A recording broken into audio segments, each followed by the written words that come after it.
Picture this: North Africa, about 95 million years ago. This isn't the endless desert we know today.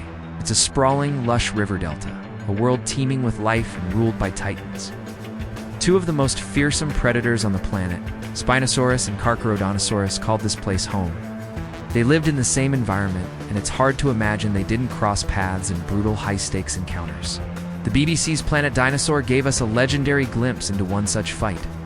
So we're going to break down that cinematic clash, look at the science, and try to figure out who really held the balance of power.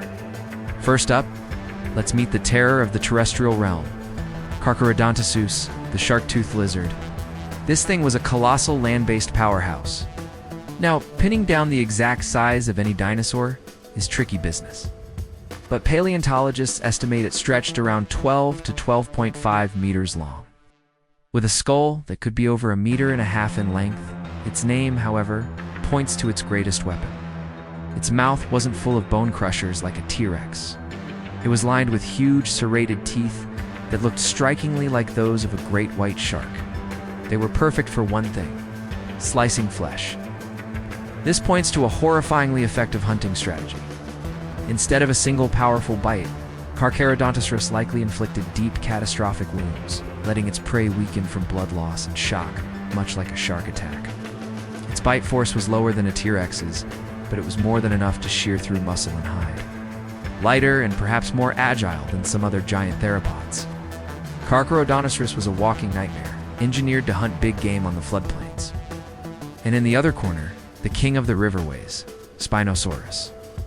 This dinosaur is a top contender for the longest carnivore to ever walk the earth, with some modern estimates putting it at around 14 to 15 meters, but its size and weight are still hot topics of debate. Spinosaurus was an animal of two worlds. Its long crocodile-like snout and cone-shaped teeth were perfect for snagging slippery fish, and its nostrils were set high on its skull, letting it breathe while partially submerged. Its body was even more specialized. Dense limb bones may have helped with buoyancy control, and it's incredible. Paddle-like tail was unlike anything seen in other theropods, suggesting a deep connection to the water. But just how deep is a matter of fierce scientific debate. Was it an active pursuit predator, swimming powerfully after prey? Or was it more like a gigantic prehistoric heron waiting along the shorelines? On land, it had surprisingly powerful arms, with massive, hook-like claws, a feature many other giant theropods lacked.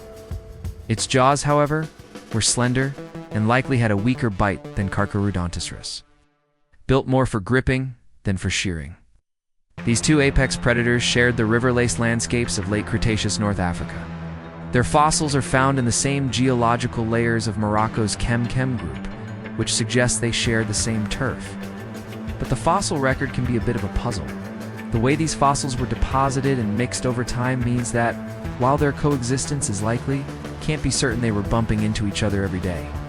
This was an ecosystem unusually crowded with giant carnivores, which has led paleontologists to hypothesize that competition for food must have been incredibly intense. In a place like that, any fight over a carcass could be deadly, as even a small injury could be a death sentence. The BBC's Planet Dinosaur staged this very conflict. The scene kicks off with a Carcharodontosaurus claiming a carcass, only to be challenged by the imposing Spinosaurus, which uses its size and sail to intimidate its rival. This isn't just a squabble over a meal, it's a territorial showdown.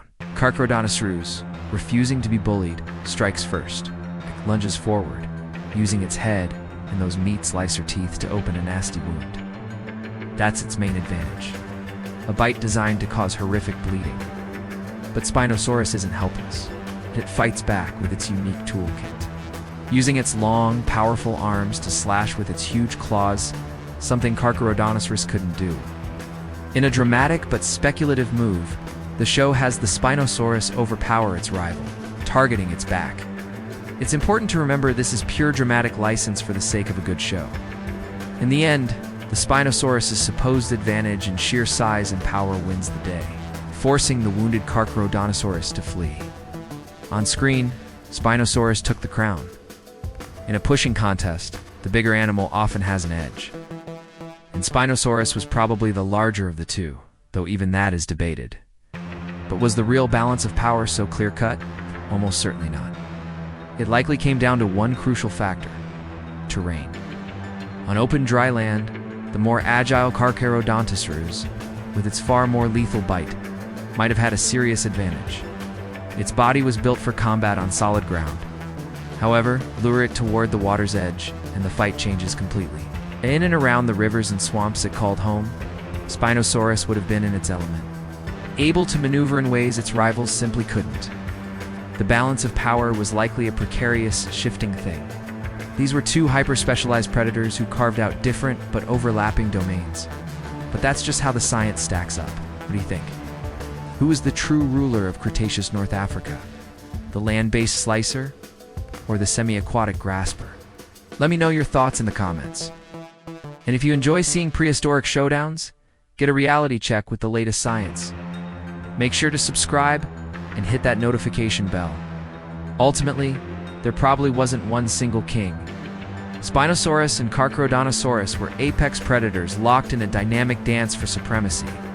While the cinematic clash gave us a clear winner, the reality was a far more complex and fascinating relationship between two magnificent and deadly animals.